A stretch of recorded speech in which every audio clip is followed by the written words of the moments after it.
Confirm. Hello, sir. Okay, you can start, sir. Okay, thank you.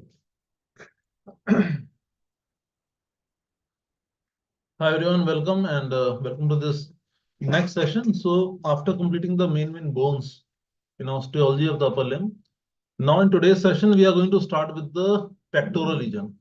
Okay, so let me tell you beforehand that we are going from proximal to distal. Okay, so we'll start with the pectoral region, which will include the muscles around over here and the mammary gland or the breast over here and the muscles. And then we proceed further on, like the scapular region, arm, forearm, and hand. So these sessions are going to be helpful for the university exams and also for the MCQ exams. So I will be telling you the important MCQs that have been uh, asking in the last 4 or 5 years from these topics. I'm Dr. Ankit, your anatomy educator in the Auricle platform.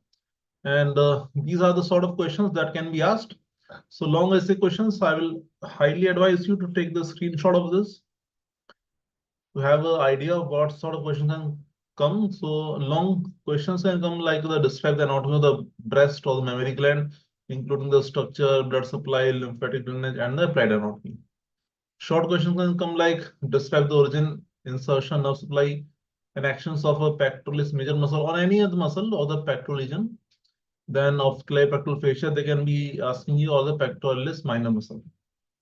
Short answer can come in the form of the lymphatic drainage of the breast, because we should be knowing before going into the topic that the carcinoma breast is the most common. It is the most common carcinoma for females worldwide, not just in India but worldwide. The most common cancer which the females are affected, that is 50% of the human population is affected, is the carcinoma breast.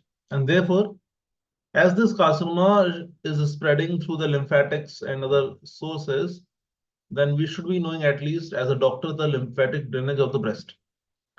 Identify the blood supply of the pectoralis major muscle as well, right? Now, here's a very important slide for the Auricle. So why to choose Auricle? All these points are over here from recorded classes, live classes, practical sessions, exam modules, and hard copy note set, hard copy book set. And these are the recorded classes. So if you are busy somewhere, this will help you. Live classes, again, you want to interact with the educator, it is of value. Express exam module, suppose the exams are coming near and you want to revise fast, this is for you. Doubt clearing session, obviously. Hard copy notes.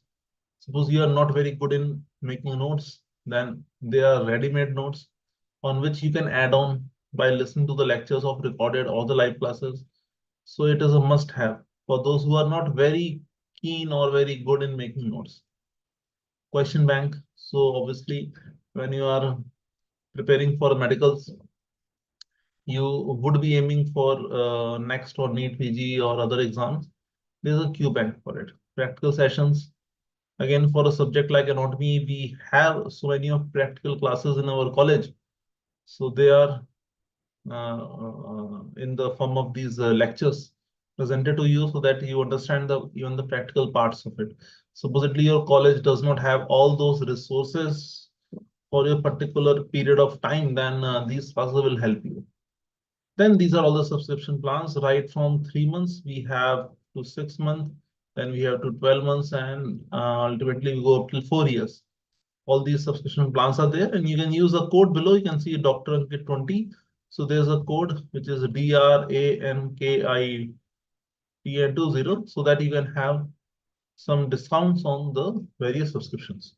Okay, let's move to the topic. So topic for today's discussion is basically our pectoral region. And these are the three main topics that we are going to discuss. That is the pectoral region, then the breast part, and the muscles of the pectoral region. I will start with the pectoral region and the muscles of it. Then we will go to the topic of breast to mammary gland. Okay. Okay. So here we go. Fine. Okay. So to begin with, the upper limb. Now we are entering, guys, into the gross anatomy of the upper limb. And as I told you in the beginning, we will go from proximal part to the distal part. Proximal means that is closer to the core of the body, that is the pectoral region. And then we'll go from pectoral region, we'll go to the axilla, we'll go to the scapular region, we'll go to the arm region, we'll go to the forearm, and we'll go to the hand. So we would be moving from proximal to the distal region. In the proximal region, the first topic that we are starting today is obviously, as you already know, the pectoral region. This is what we are going to start today. So pectoral region is actually, in a nutshell, it is the front of chest. It is front of chest. Simple as that. Front of chest. Okay. Now, for those who take all sort of food, we know that the breast piece of a chicken, okay, for those who take non-veg food, is obviously highly rich in protein, because the birds, they are actually using their wings to fly. So when they're using their wings to fly, then the front of the chest muscles, they are working more. So therefore, this is actually more in protein. Okay. So therefore, this is actually that breast piece is simply the pectoral region area. So front of chest is what we are going to discuss. Now we have to understand anatomically that if you look at a human body, then we have a head region, we have a neck region, and then we have this, we can say, the trunk region. In the trunk, the upper part is known as the thorax. In the thorax, guys, what we have a rib cage. A rib cage. Okay, we have 12 pair of ribs, and then inside those 12 pair of ribs, we have organs like lungs and heart. Right? We have organs like lungs and heart. Now, this all comes under the thorax part. Then what comes under the pectoral region? What comes under the pectoral region is the area which is covering the rib cage. So in today's session, front of chest, as we are discussing, we are basically looking into the structures which are overlying the rib cage, which are overlying the rib cage. Understand this part. Because many times I've seen students getting confused between thorax and pectoral region. Thorax is something that is the rib cage, the structures forming the rib cage, and the structures inside the rib cage, like lungs and heart, as I told you, and mediastinum and other structures. That is the thorax part. But covering the rib cage, both in front and behind. Behind we have the scapular region. In front we have the pectoral region that we are going to discuss today. That is the pectoral region. That is overlying the rib cage. And then you might argue that, so okay, why is that discussed in upper limb? The reason why this pectoral region is discussed in upper limb is because all these structures, all these muscles that we are going to discuss are basically attached to the bones of the upper limb, attached to the bones of the upper limb. Understand this. So a muscle like pectoralis major muscle is arising from the sternum, clavicle, and going to the humerus. Therefore, we consider it as a part of the upper limb, developmentally also and gross anatomically also. So you have to understand this. So in pectoral region, what all will be included are basically its huge muscles. Muscles like, as I already named, one is pectoralis major muscle, a big huge muscle. So once you put your hand over your chest, okay, the muscle that you're actually feeling inside your skin is the pectoralis major muscle. And once you will dissect it, then you will see pectoralis minor muscle deep inside it. And then there is a very small muscle which is actually below the clavicle. And that muscle name is subclavius, a very small muscle, not that much relevant muscle, but we should at least know its name. That is subclavius. Then the last muscle, which actually comes, whose actually anterior end comes in the region of pectoral, is the serratus anterior muscle. Which muscle? Serratus anterior muscle. Now, serratus anterior muscle actually comes from the medial border of scapula. We all have learned about the bone osteology. We know the scapula. There is a medial border of scapula. Now, from the medial border of scapula, a muscle arises that is serratus anterior, and it actually attaches to the upper 8 ribs. It goes to the upper eight ribs, and it comes slightly anterolaterally. And therefore, we can include that also in the muscles of pectoral region. So these are the muscles. So in a nutshell, pectoral region is a region of the front of the chest, covering the ribcage or overlying the ribcage. And the muscles of this region are actually attached to the bones of the upper limb. And those muscles are basically pectoralis major, minor, subclavius, and serratus anterior.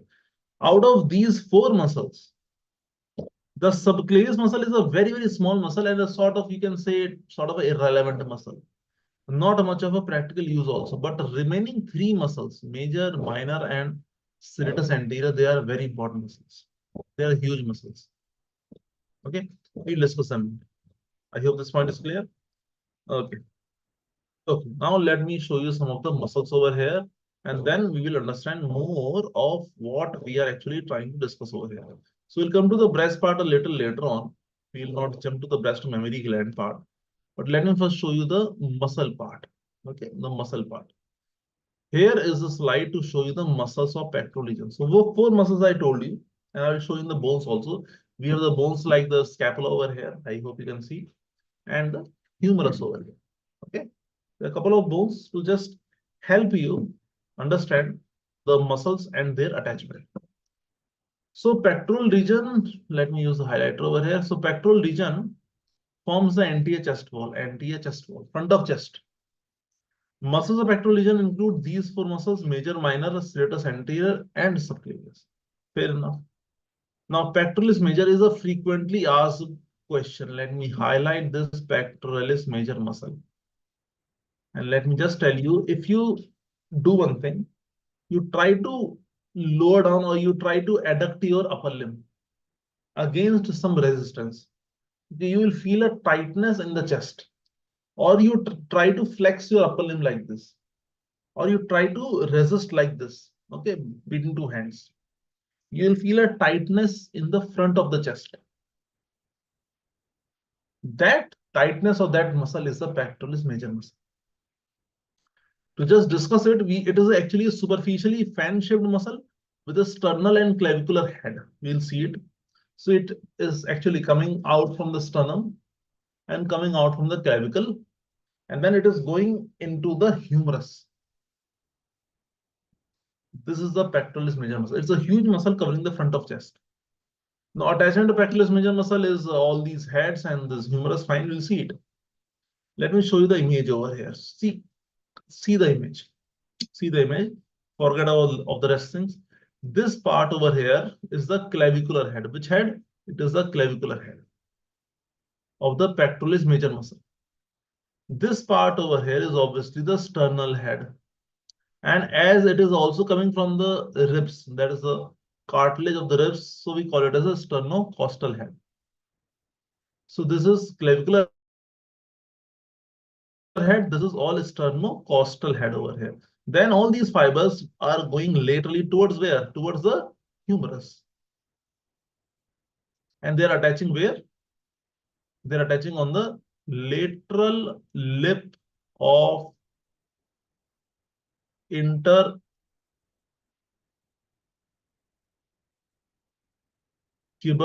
sulcus. I'll show you in the bone also. And these all converge towards the lateral lip of intertubercular sulcus of the humerus. This forms the pectoralis major muscle. One thing should be clear. This is the pectoralis major muscle. Just look at the anatomy of the pectoralis major muscle. Now, nerve supply is something that you have to learn. We will discuss in the brachial plexus also. But nerve supply is both medial and lateral pectoral nerve. Simple as that. Action is something that you have to figure out on your own. If I ask you what would be the action of this muscle, that, guys, you have to figure out on your own. See, nerve supply is something that you can remember. Medial lateral pectoral nerve, medial lateral pectoral nerve. Fine. Action. What would be the action? The muscle is coming from the clavicle, muscle is coming from the sternum part. It is going laterally, inserting into the humerus, into the anterior surface of humerus. Okay, it is lateral lip, fine, but into the anterior part of the humerus. Now, what happens to the upper limb if this muscle contracts? Now, if this muscle contracts, it brings the upper limb closer to the midline. So that is which function would you Prescribe it to me. Bringing the upper limb closer to the body. Is it adduction or abduction? It is adduction. Okay, one function clear. Right? Then this is the flexion and this is the extension of the upper limb. Now pectoralis major will obviously assist flexion. So second action will be the flexion. Okay, now third action. These are all the actions which we had studied in the general anatomy classes. Now look at the action. Next group of action. This action is medial rotation. Okay, so lateral rotation, moving away. That is lateral rotation. And this action is medial rotation. This is medial rotation. That is lateral rotation.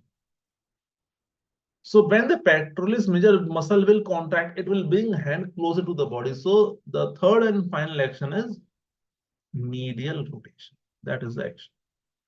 Simple as that. So there is something that we need to understand, that there is a huge origin of the muscle, huge origin. Can you see this purple highlighted area? This is all the origin. And there is very small, this bluish insertion of the muscle fibers. So how to understand it? You have to understand that this all insertion, it happens in an inverted J-shaped area like this, or U-shaped area like this. So that the lower fibers are inserted higher up. Lower fibers are inserted higher up and the upper fibers are inserted lower down. Understand this. And where are they actually inserting into? They are inserting into the lateral lip of intertubercular sulcus or lateral lip of bicipital groove. Now let me show you the humerus over here. Let me show you the humerus over here for a second. Okay, I hope you can see the humerus. Okay. So this was our right humerus. You see the head of the humerus? Okay. And this is the lesser tubercle. Which tubercle? Lesser tubercle. If I turn it around, that is the greater tubercle. In between these two tubercles, can you see this groove? I'm bringing it closer to the cam over here. This is the intertubercular groove. The pectoralis major is actually attached to the lateral part. This is the lateral part of the intertubercular. This is the medial part of the intertubercular. The pectoralis major is attached to the lateral lip over here. This is where the pectoralis major is attached. The teres major, another muscle is attached to the medial lip. And in between the teres and the pectoralis is attached the latissimus dorsi muscle. So the latissimus dorsi is attached to the floor. But I hope you understood the pectoralis major muscle. See, nerve supply is something that you have to learn. But the muscle origin and insertion, the muscle attachments, and if you use your common sense, then you know the action of the muscle. So this is the pectoralis major muscle. Actions, as we discussed already, adduction, flexion, and medial rotation of the arm or the upper limb of the upper limb. Okay. Okay, so pectoralis major muscle, let us see. Function, you can see the flexion, adduction, and medial rotation. Now there are two options. You guys have got two options. Either you cram it, or what we call it as rectify it, or you understood it. Nerve supply innervation is same as nerve supply of these two pectoral limbs. Okay, this is pectoralis major muscle, the huge muscle in front of the chest. Now, if you dissect this muscle, if you do what? If you dissect this muscle, then deep to this muscle, you will encounter another muscle whose name is pectoralis minor. So pectoralis minor is where it is deep to pectoralis major. Okay, so both these major minor, they form the anti-wall of axilla. Fine, will you understand the axilla also? Then you understand. Now, what about the attachment of pectoralis minor? Look, forget about all the theory. Look at the muscle. From where to where is it going? So it is going from ribs, like this is the first rib over here, second rib at the sternal angle. This is the third rib, fourth rib, and fifth rib. So basically the P minor, one attachment is to the third, fourth, fifth rib. Another attachment you can see over here is to the coracoid process of scapula. is to the coracoid process of scapula. Am I clear with this? These are the two attachments of this muscle. A muscle has to cross a joint, so it is crossing the two bones. Now imagine what will happen if this muscle actually contracts, because the basic nature of a muscle is muscle contraction. Now what will happen? There are two ends of this muscle. One end is these three ribs, one end is this scapula. Which part of the skeleton do you think? Now listen to my words very carefully. Which part of the skeleton do you think will move if the muscle contracts? Will the ribs move or will the scapula move? Obviously, I hope that most of you would agree that, sir, okay, scapula will move. So yes, scapula does move. So ribs will stabilize and the scapula slightly will move where forward. So the action of this muscle becomes what? The action of this muscle, that is the P minor muscle, is that is actually helps in the movement of scapula where scapula forward, FWD forward. Okay, not a very huge muscle compared to P major, but yeah, substantial muscle. That is the P minor muscle. It is deep to P major. So let us see. Attachments are originate from these ribs, inserts into the coracoid process. Fine. Function is it basically is it is stabilizing the scapula by drawing it anterior inferiorly against the thoracic wall. Again, have a look. Scapula being drawn anterior and lower down inferiorly. Why? Because other attachment is a bit lower down. Or if I also quote the other textbooks, basically its function is that it will assist or it will help the other muscle, that is a huge muscle, serratus anterior. Please keep this in mind. It will obviously stabilize the scapula, no doubt about it, but it also help or it will assist the function of serratus anterior. Now, what is the function of serratus anterior? That will come to the muscle. Don't worry about it. Innervation is one of the pectoral, no, that is a medial pectoral now, not the both, but at least the medial. Fine. Subclavius, practically irrelevant muscle. Attachments, it comes from the first strip, coastal cartilage, goes to the inferior surface of the middle third of clavicle. That we have seen when we discuss the clavicle. Okay, that the subclavius muscle. It angles and depresses the clavicle. Nerve to subclavius is its nerve supply.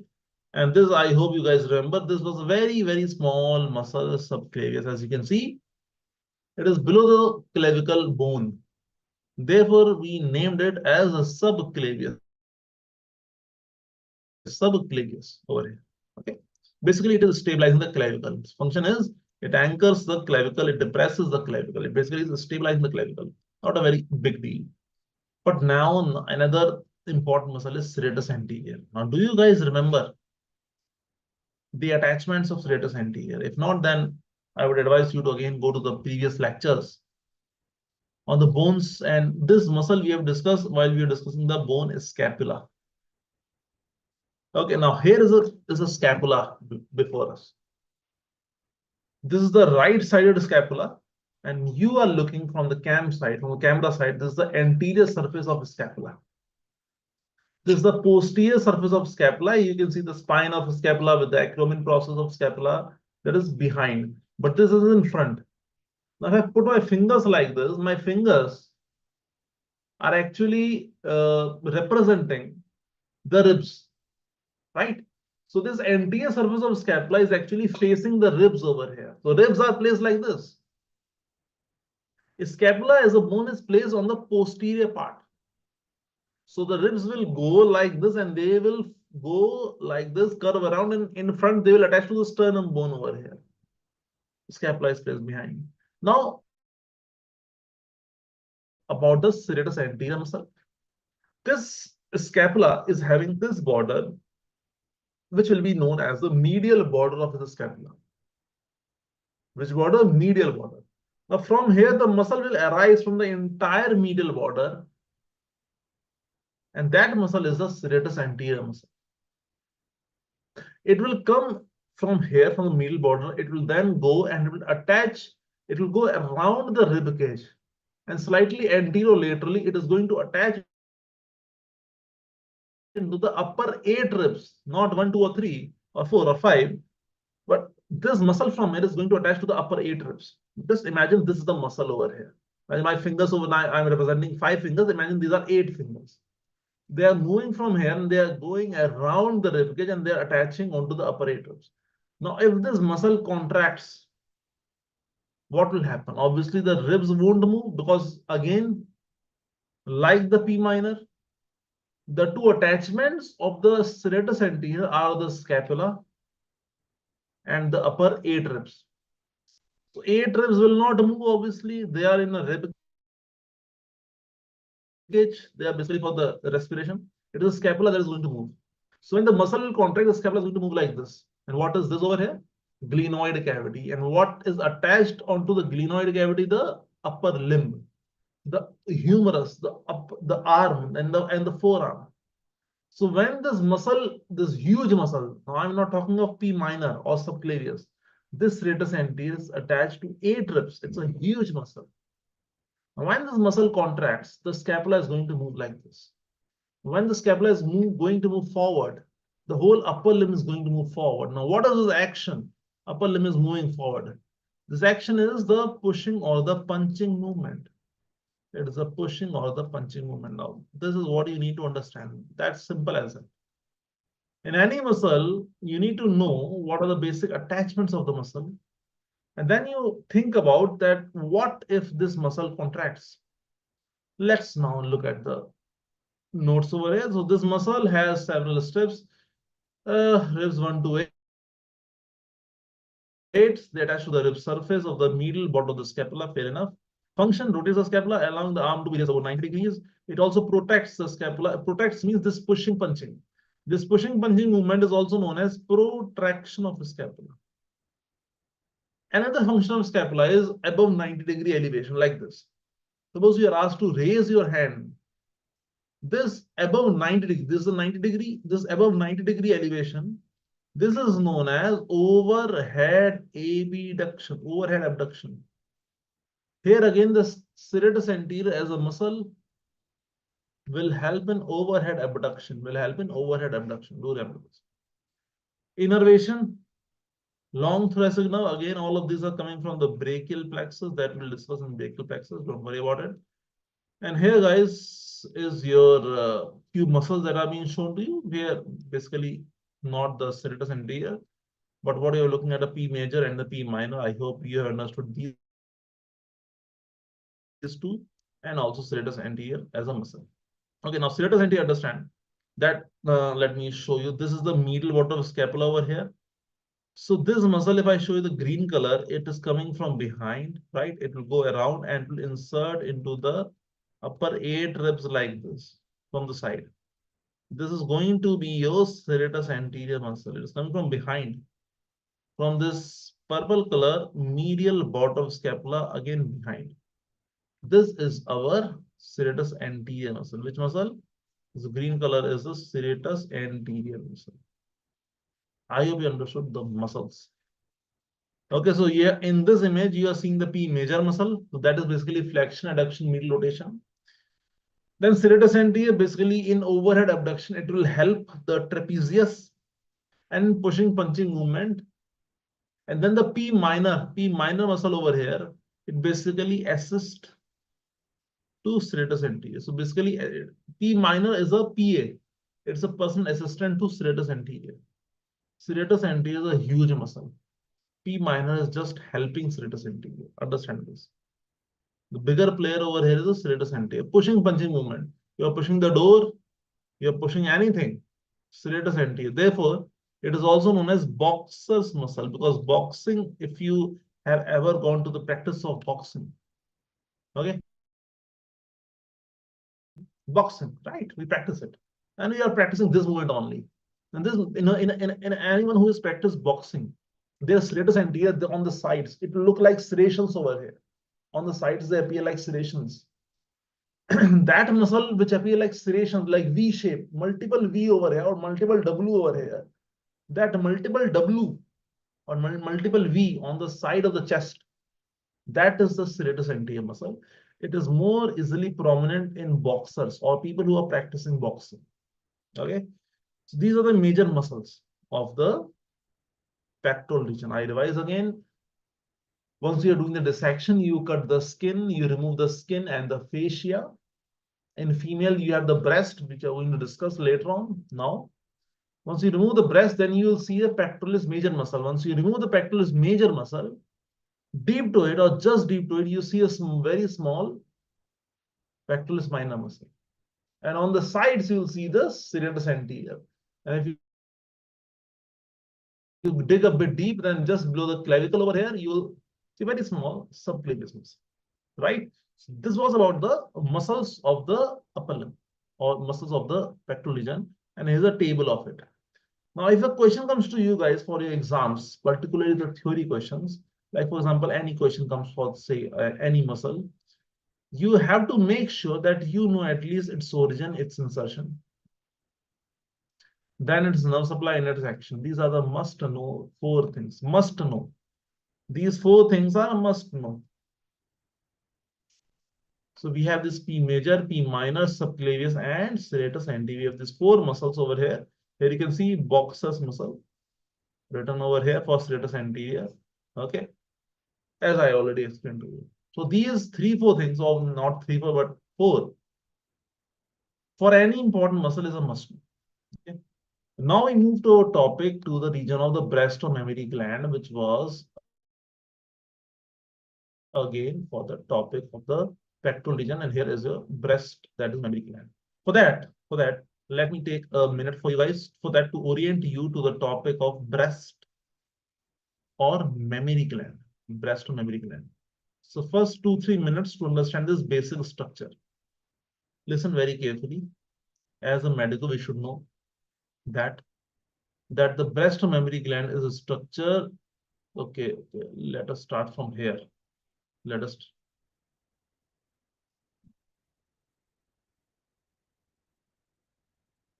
Okay,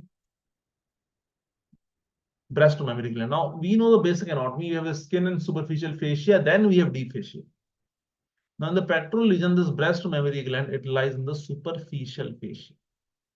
Understand this. Then, sir, what about all these muscles? They were lying deep. So P major, P minor, all those muscles are lying deep. Superficially is the breast or mammary gland. Point number one. It lies in the superficial fascia. Now we all know that it is mainly prominent or mainly functional in females. Mainly it is functional in females. What is the function of it? It's for lactation only, right? So its main role or its only role is in lactation only. That's the only role. When a child is just born and there's a newborn child, then the only appetite of the newborn child is the mother's milk. That's it. There's no need for even water. Okay, so it's a functional is mainly in lactation. So in females, its main function is in females. In males also, it is rudiment. It lies in where it lies in superficial fascia. Okay, and you have to understand that this is present. Although rudimentary, it is present in both males and females. In females, it is functional. In males, it is rudimentary. In males, it is rudimentary. You have to understand. Therefore, we have carcinoma breast in males also. Understand? Give me a few seconds, guys. I will be back.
Okay, okay, okay.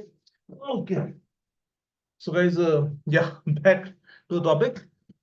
So actually, the festive season is going on, and we all know. So there's a rush of people coming in, and so let's come back to the topic. So yeah, we have a topic of breast to mammary gland. So it lies in superficial fascia, point number one, and functionally only in females we have lactation, that is milk production. The last one which I told you what was that it is present in males also. In males also it is present. The only difference in males and females is that breast being actually a gland. There's actually a modified sweat gland. We can technically call it as a modified sweat gland. Okay, modified sweat gland. So in any gland, we all know that we have ducts and we have acini which will produce the secretion, and then that secretion is carried by the ducts, and then these ducts open up onto the surface. This is what the gland does. Now, difference in males is that in males, this secretory part over here, the secretory part is absent. So over here in males, we can say that the lobules which actually form the secretory part, they are absent. But as a gland, it tries to function. Therefore, anatomically or structurally, there is some remnant of the breast which is seen in males also. And it is for this reason that, as I was telling you in the beginning, that the CA breast or carcinoma breast is most common female cancer worldwide. It is also seen in males also. It is also seen in males. Understand this also. So if a male comes to you, or if you ever hear about a case of CA breast in males, that's not impossible. That's a possible case. Although in males it is not that common, but it is a possibility. You have to remember that.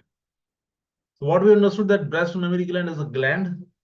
It's a we say na mammary gland itself. It's a modified sweat gland. It's present in the superficial fascia, functionally in females, mainly for lactation, and that is the most important function. Because for a newborn child, it is the only food that a newborn child needs. And if a newborn child doesn't get this food, that is a mother's milk or equivalent to this, then obviously it would be very, very difficult for a newborn to even survive. Forget about being development, other milestones. For even survival, this is very essential. Okay. So what we are going to discuss in this particular topic. Now we have this, these are all the basic things that as a general person we should know.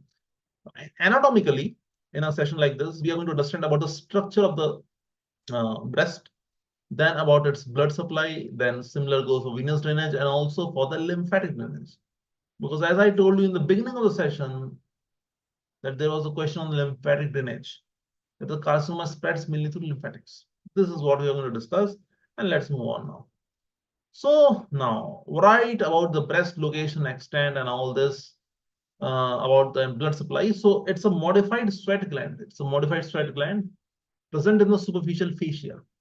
So it means that once you are putting an incision, understand, think everything as a doctor. Imagine you are an oncosurgeon.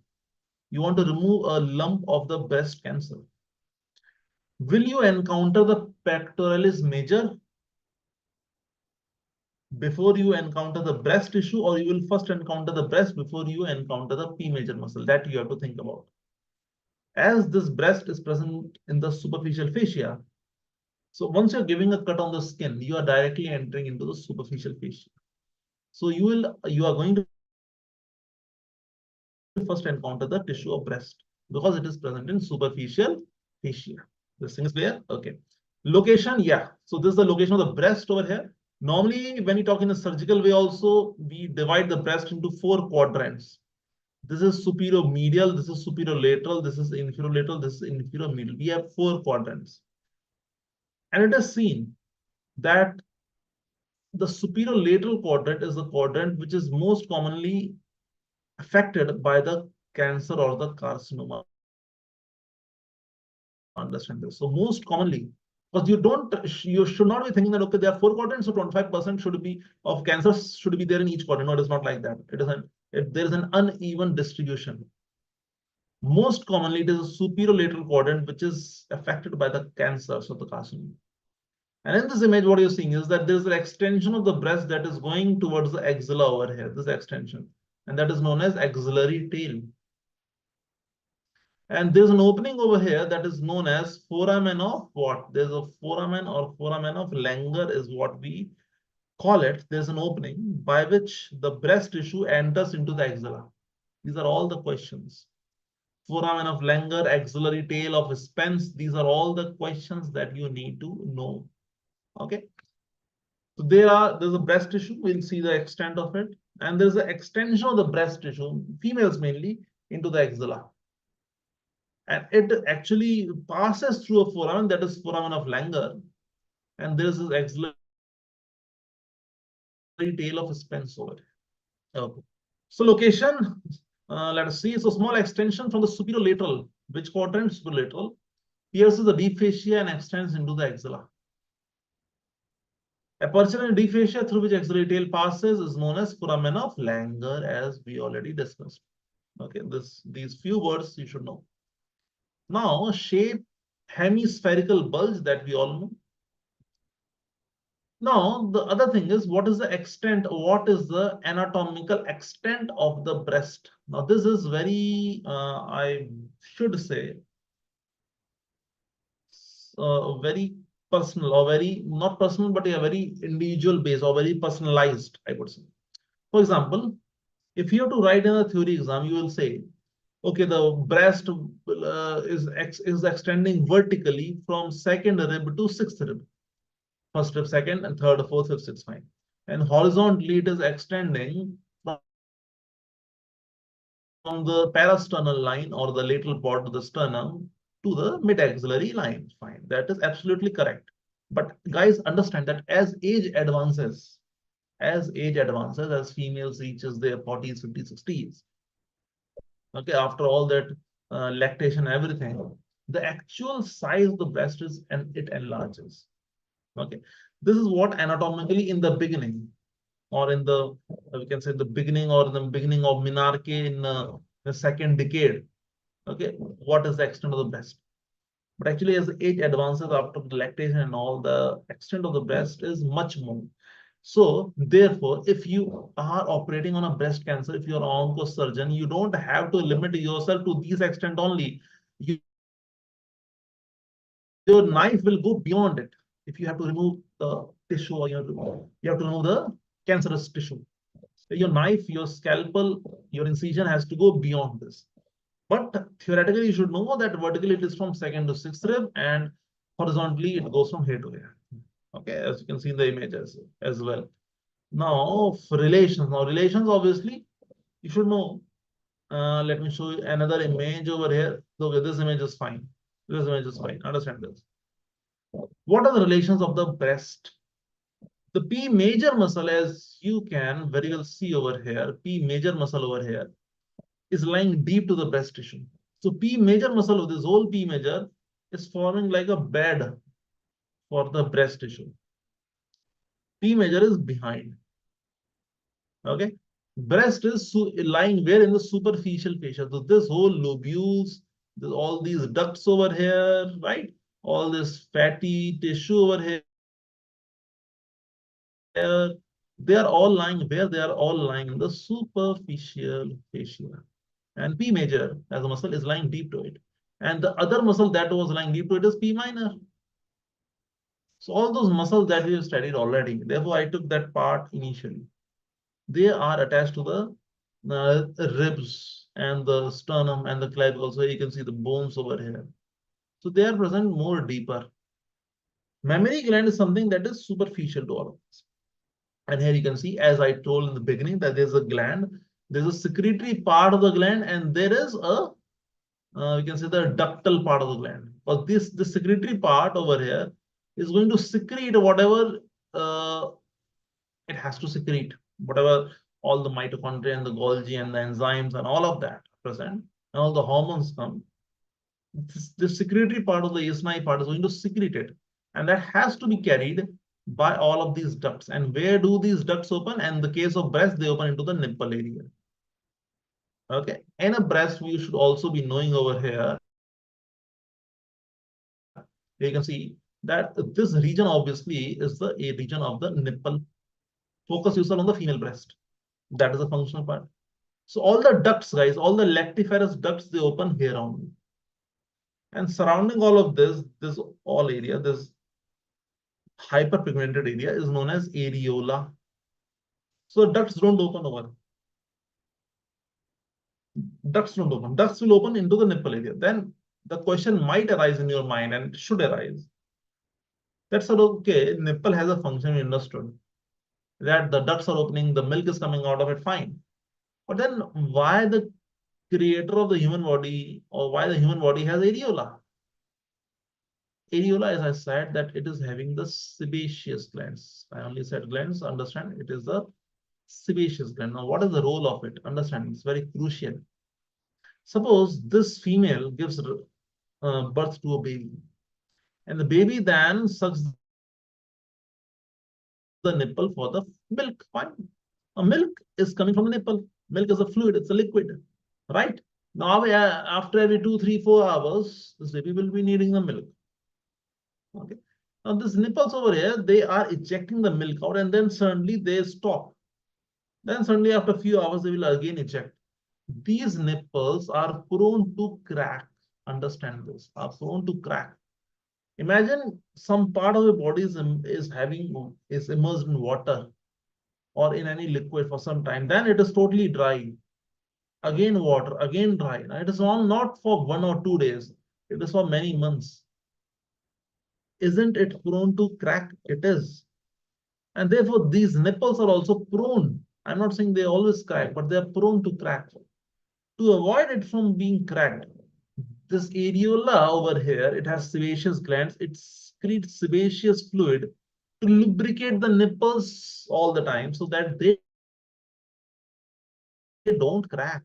So understand, mammary gland, guys, understand, it's a lifeline for a newborn baby. Because a newborn baby is having all his or her food in the form of milk only, not even water. Now, got the point? This is the role of areola.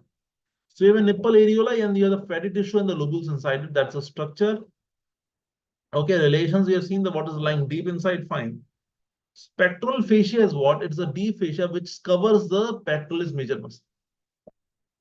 3 muscles over here, not the P minor. Why? Because P minor is deep to P major. So what actually happens is, let me try to show you. We have this, say, imagine the sternum over here, with first rib, second, third, fourth, fifth, sixth, seventh over here, right? Then what happens is we have this muscles. So we have this, say, the P major. Okay, imagine this green color is what? It is imagine P major, pectoralis major. I'm changing the color now. From behind comes what? Serratus anterior muscle. Okay, into the upper 8 ribs. And also see that going to the anti-abdominal wall, this muscle over here is external oblique. I'm labeling it. All of these 3 muscles, P major, serratus anterior from the middle body of the scapula, and third one is external oblique, going into the anterior wall of the abdomen. So all these 3 muscles, they are lying deep to the mammary gland. Okay, these are muscles are in deep. So you already have seen this image is a sort of a sagittal section.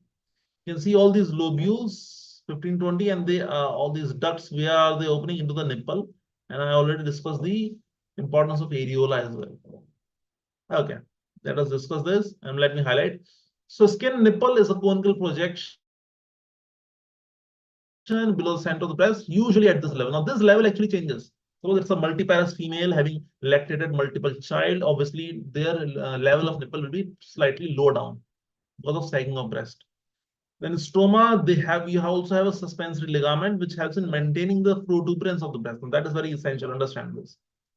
Now think over here. Look at this image. And breast has a weight. Breast has a weight. Understand this. And therefore, this gravity below down is going to pull the breast down. Am I correct? Right? Yes or no? Okay. This is the reason, guys, why females are more prone for a backache. This is something it might raise few eyebrows. You might be thinking, what? So what are you saying? Why backache? What has backache to do with this? It has. The body dynamics changes. There's so much of weight in front of the body that okay, there's a hunch. There's a hunch in front, a normal hunch. A normal posture is actually very hard to maintain for a female which is having a huge breast because of weight, obviously. Also gravity and all. The back, there's a backache. There's a female is prone for a backache. Understand this. Due to this weight. For a young female who has not yet given birth to any child or not yet lactated, what happens is that if you look at a gravity, then this tissue should not be like this. It should be like this because of the gravity. Now, to bypass it, what happens is there are sort of ligaments which go from dermis. Let me change the color. Let me say the black color directly, right? Which go from the dermis directly into the pectoral fascia or the retromemory space. These are sort of ligaments. These are known as suspensory ligaments or ligaments of Cooper. They help to maintain the protuberance of the breast. Why? Why we need protuberance? It is not for cosmetic reasons. That is a very superficial thing. Now, if the breast sag down, what will happen is that the upper lactiferous ducts will be stretched, and the lower lactiferous ducts also might be somewhat kinked. So the normal anatomy of the lactiferous ducts and the lobules will actually be disturbed if there is sagging of the breast. So we need a normal protuberance of the breast in a lactating female. Understand this point very, very carefully. If you allow this breast to sag down, then the normal anatomy of the mainly the lactiferous ducts is going to differ, and that is going to obviously it's going to bring changes into the milk production, obviously the milk ejection, and that was the only role of breast, and therefore we need a breast to be normally protuberant, and therefore there comes the role of this suspensory ligament or the ligaments of Cooper, which go from dermis part to the retromemory part or the pectoral fascia part. Okay, I hope you got the point. So stoma, we have seen this point, suspensory ligament, fine. Parenchyma, it has 15-20 lobes and which are drained by lactiferous ducts. Where do these ducts open, guys? I hope we all are aware of it. They open into the nipple area. This is the structure of the breast. Now, few things. Arterial supply. Why we need to know arterial supply? Because guys, I again will keep on reminding you, CA breast is the most common carcinoma for females worldwide. And carcinoma of the cancer cells is spread either by blood or by lymphatics. So you need to know the anatomy, because tomorrow if you or your friend is doing a surgery on the breast or removing the cancer, they should know which blood supply is supplying it so that you can block them out. Just remember this theoretically. Arterial supply, remember these 2-3 arteries, these branches from here. Let me highlight, guys, what happens is, one is this what we can say the branch of subclavian artery, the internal thoracic artery, which supplies the breast from the medial side. Then there's the axillary artery, whose branch is lateral thoracic artery. Very, very, very important branch over here. I'm giving it a couple of stars over here. But it supplies the majority of the breast. And because the superolateral part was more prone for cancer, around more than 2/3 of the cancer, or around 2/3 of the cancer, or more than at least half of the cancer is in the superolateral part only. And this area which blood supply is coming over here, the lateral thoracic artery. Therefore, we know that this artery is important. Okay, so one is this artery, one is internal thoracic, one is lateral thoracic, and one is this posterior intercostal branches, which will be coming from behind. All these three arteries, posterior intercostal branches, axillary arteries to the lateral thoracic, and memory. Remember these three.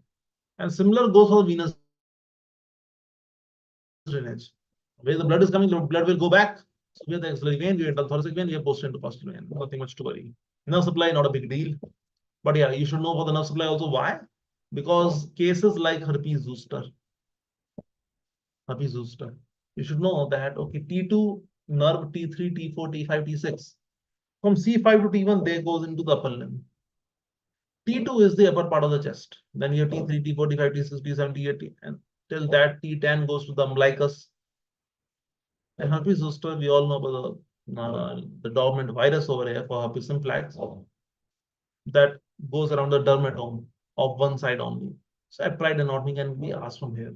Now comes the lymph node. Now the carcinoma spreads by lymph node also. Okay, so these are all the lymph nodes, and practical point of view, see, these are all the lymph nodes that we will study. Anterior lymph node part 1, posterior lymph node part 2, central lateral part 3 and 4, you can say. And there's this apical lymph node also, which is part 5 and. But from a practical perspective, guys, understand we have a level of lymph nodes. Here you can see 3 levels. Let me highlight them for you.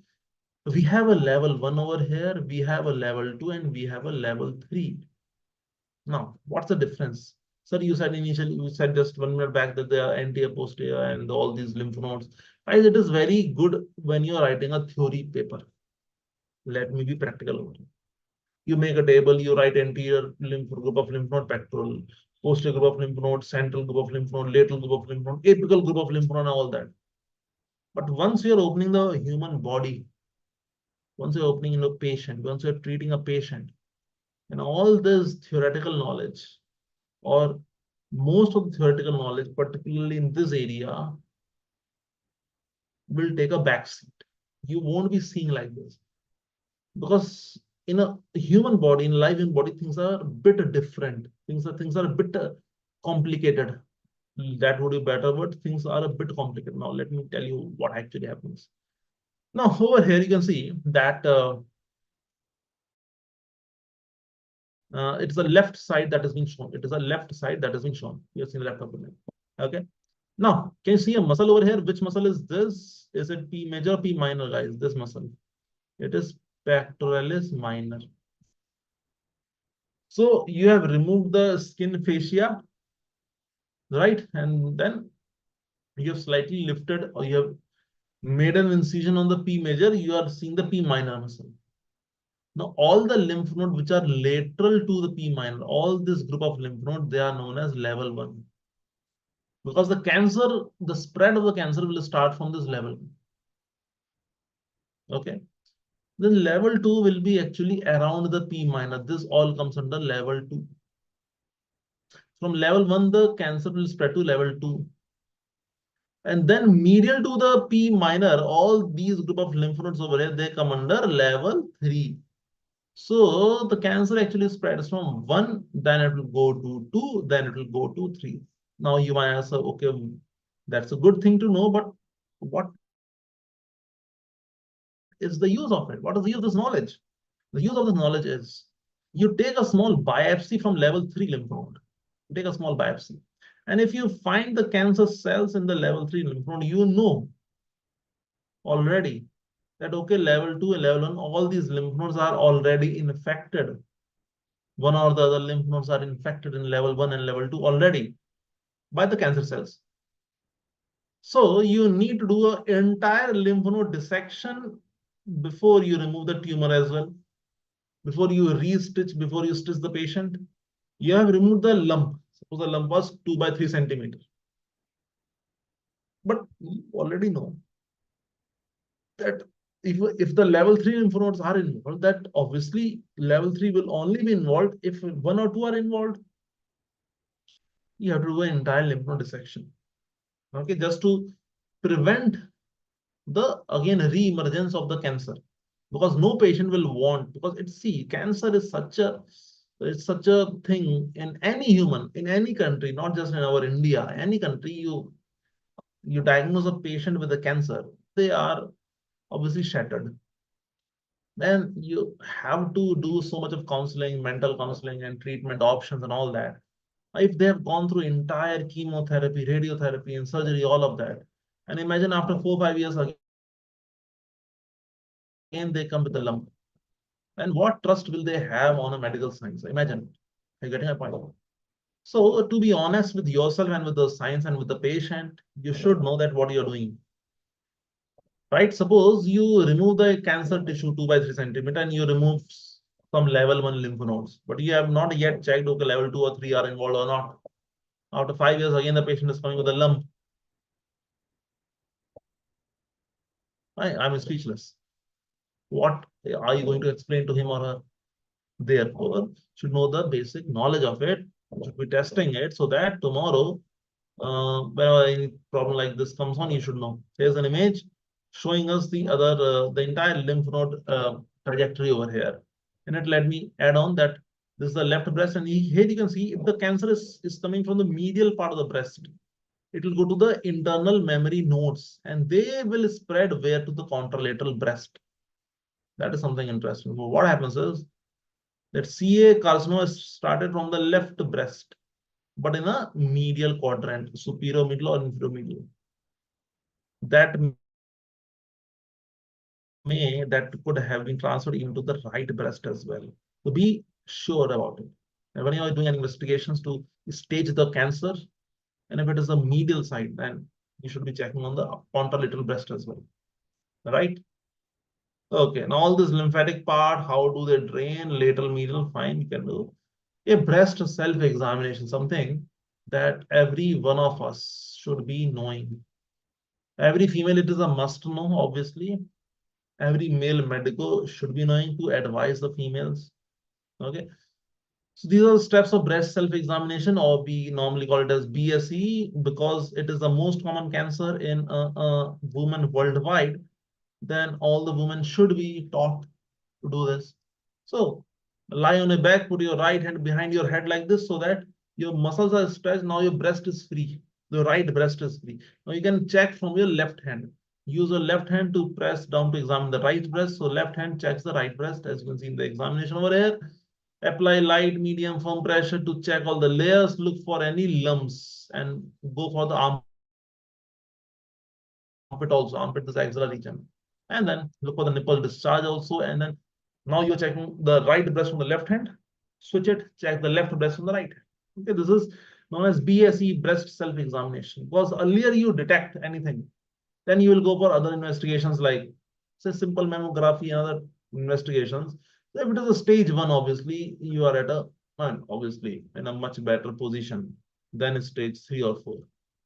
Breast cancer, we already know it's a hard lump and all that. We have to do a BSE mammography, lymphatic drainage, and all that, right? So we should know this. Guys, this was the anatomy of the breast. Let me just revise it again for you. Before going to details of it, we should know at least what about the breast as a whole. It's lying superficial fascia. Functional, you should know it's a gland over here present in males also. So see a breast is seen in males also, although much less common. Then breast mammary tissue from way to way is the extent. In the axilla also it goes from the foramen of Langer, shape and extent, ribs which are involved, and the fascia, the muscles lying deep to it, the suspensory ligament, where are the ducts opening, and what is the suspensory ligament of Cooper actually doing? It's also important to understand. And skin, stroma, parenchyma, we have so many lobules, the blood supply, and most importantly, this lymphatic drainage levels also. This anterior, posterior, central, lateral, and apical. You should also know the names of it. And again, the applied aspect and BSc breast examination. This much is enough for the beginner. This much knowledge is actually more than enough. And then about the muscles, right? So this was all about the discussion, guys. I hope you guys enjoyed and understood. Make your notes, ask any questions you have, ask any query. More than will happy to sort it out. That's all on my side. Thank you, and happy Diwali. Have a great night, good night, and enjoy the festival also, and enjoy your studies also. That's all. Bye bye. Thank you.